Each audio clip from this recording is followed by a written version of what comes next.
Saludos, amigas y amigos, os doy la bienvenida a este vuestro canal, ahí tenéis el canal. Bueno, hoy voy a hablar, si Dios quiere, y el viento no lo impide, de política y espiritualidad y política, ¿no? Establezcamos la jerarquía natural, espiritualidad y política. Porque claro, yo viendo los vídeos, los artículos, los libros en el cual se habla de este tema, espiritualidad y política, lo que veo es que el común de las personas lo que hace es, desde una posición fija, desde una posición exclusiva y excluyente, como digo yo, una posición política determinada, habla de espiritualidad y política para arrimar el ascua a su sardina, ¿no? Para utilizar la espiritualidad, es decir, lo metafísico, lo trascendente, la divinidad, lo esencial en nosotros, para utilizarlo haciendo proselitismo de su posición política, independientemente de cuál sea esta.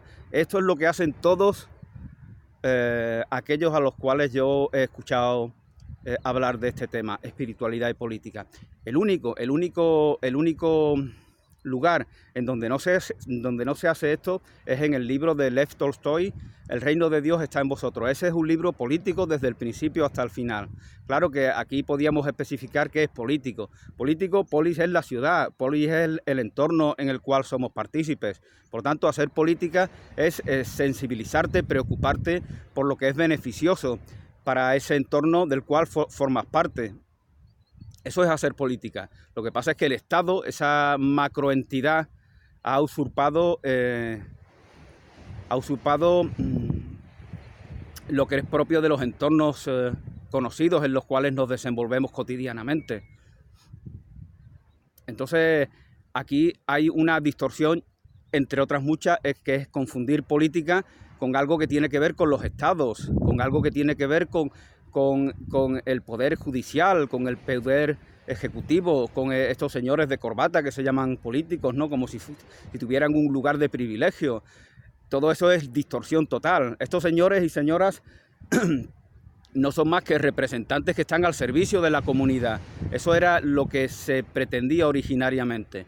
Pero ellos se creen que están en una posición de privilegio. Y desde esa posición de privilegio lo único que hacen es lo que hacen aquellos para los cuales trabajan. Si en un país donde hay mucha corrupción, en un país donde hay pocos valores, donde hay culpa arraigada, donde hay mentalidad de carencia, pues aquellos que nos representan en los estamentos políticos son como son el común de las personas, tienen la misma mentalidad. Entonces, ese es el problema que hay, ¿no? Pero bueno, sobre esto no iba el tema, ¿no? El tema era sobre espiritualidad y política.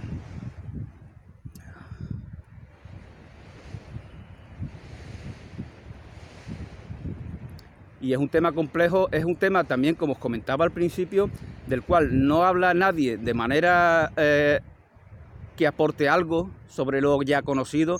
¿Por qué? Porque están de alguna manera, es el problema de la cueva de Platón, ¿no? De la cueva platónica. Es como si nos hubieran secuestrado, nos hubieran metido en un zulo, nos hubieran agredido, torturado, nos hubieran privado de la libertad y de repente empiezan a tratarnos bien y a preocuparse por nosotros, nos dan un lugar privilegiado dentro del zulo, nos dicen, eso es lo que ellos llaman bienestar social. Nos preocupamos de vosotros, queremos lo mejor, os hemos puesto aquí unos cuadritos, os traemos unas comidas maravillosas, os vamos a dar paquitas para todos, venga paquitas, ¿veis cómo el Estado funciona? Entonces ellos, lo que otros llaman Matrix, ¿no? Eso no es más que la cueva de Platón, eso no es más que el zulo al cual me estoy refiriendo. Y una vez que tú has idolatrado, una vez que tú has deificado esa realidad social artificial, que es la vida en el zulo, que es la vida que te priva de la libertad que Dios te ha dado, que Dios te da, una vez que tú lo has idolatrado, lo que haces es todo lo que piensas, todo lo que dices, todo lo que reflexionas,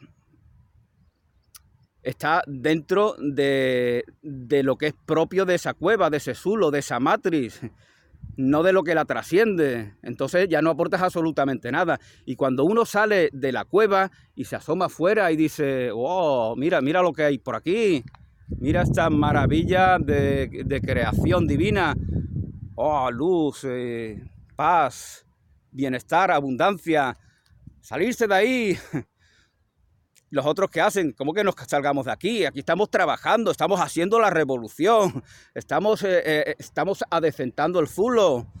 Y eso es lo que piensan todos los que tienen una posición exclusiva y excluyente. Y bueno, como siempre digo yo, ¿no? Es curioso, es admirable la persona que está en una posición política determinada, porque está convencido de que va a tarde o temprano a convencernos a todos, ¿no? Cuando realmente es todo lo contrario. A lo único que le lleva a esa posición intransigente, esa falta de autocrítica, a lo único que le lleva es a la violencia, que es la historia de la humanidad. La historia de la humanidad es la historia de las guerras, ¿no? La historia de las represiones, la historia de la persecución.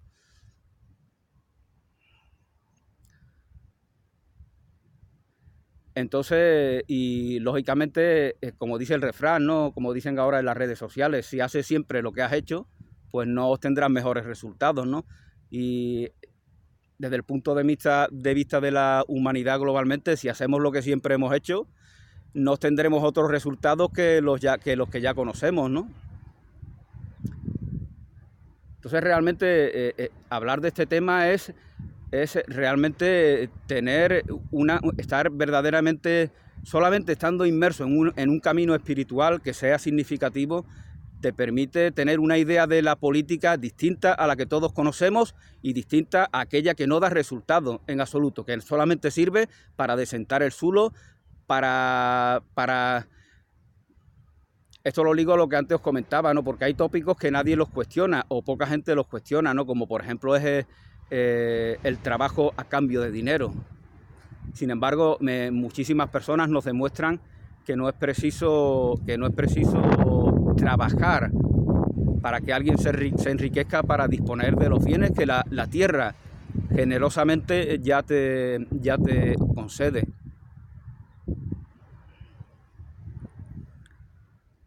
Lo que pasa es que somos esclavos de aquello a lo cual nos hemos sometido sin cuestionarlo. Entonces, si ya nos hemos creado una realidad de trampas, de obligaciones, entonces si pensamos, no, como decía Turó, por ejemplo, Turó, no quiero pagar los impuestos, y él no los paga y los mete en la cárcel, pero lo meten en la cárcel, pero ¿cuántas personas hacen eso?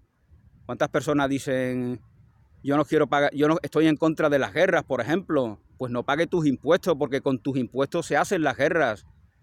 Entonces, eso es lo que hay que hacer. ¿Pero quién hace eso? Vivimos en una sociedad de hipocresía, de mentira, de cobardes. Y esta cobardía está normalizada, naturalizada. Entonces, es como si estuviera esperando que alguien allá afuera hiciera algo distinto, entonces ya nos sumamos, ¿no? Pero así nunca se hace nada, así nunca se cambia, así nunca hay ningún tipo de transformación en ningún aspecto, ¿no?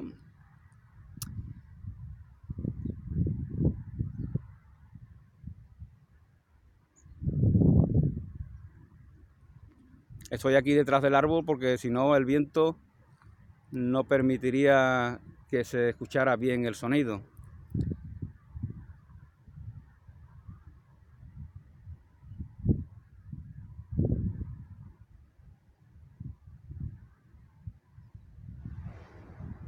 Como ya comentaba en algún vídeo que hice, por ejemplo en la apología de la corrección política, lo digo por traer a colación una expresión en la cual la palabra política está inmersa, ¿no?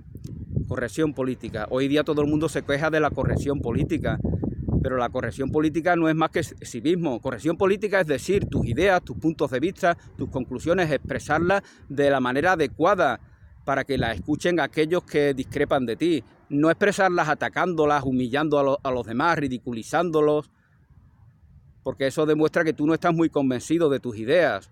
Esto demuestra que tú esas ideas las usas como arma arrojadiza. Entonces, esa es la corrección política. Corrección política es sinónimo de educación. Corrección política es sinónimo de civismo, como antes comentaba.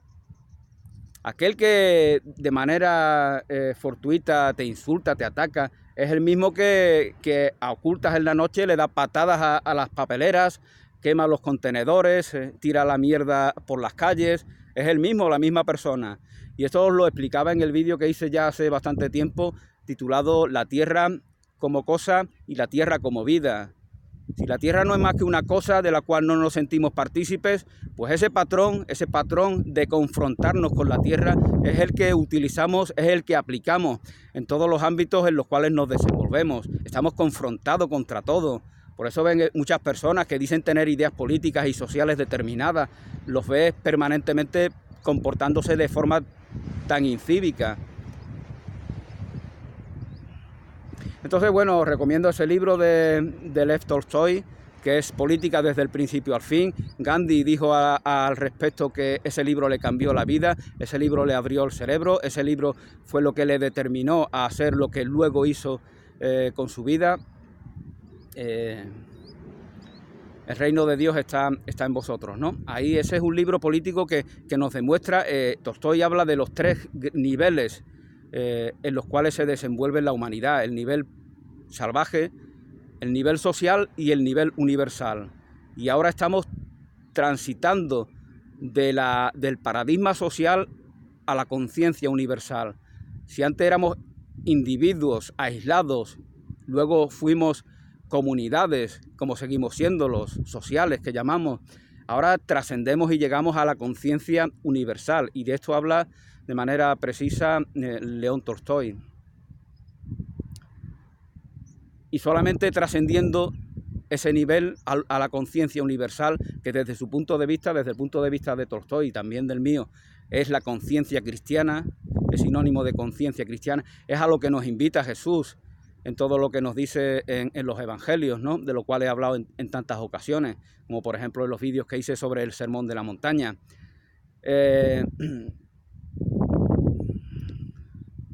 Trascendiendo ese nivel social a la conciencia universal, solamente tenemos opción a dar una respuesta a los desafíos que se nos plantean. De otra manera, solamente estamos en un círculo vicioso en el cual todo se repite. Bueno, bendiciones para todos y para todas, y hasta una nueva oportunidad.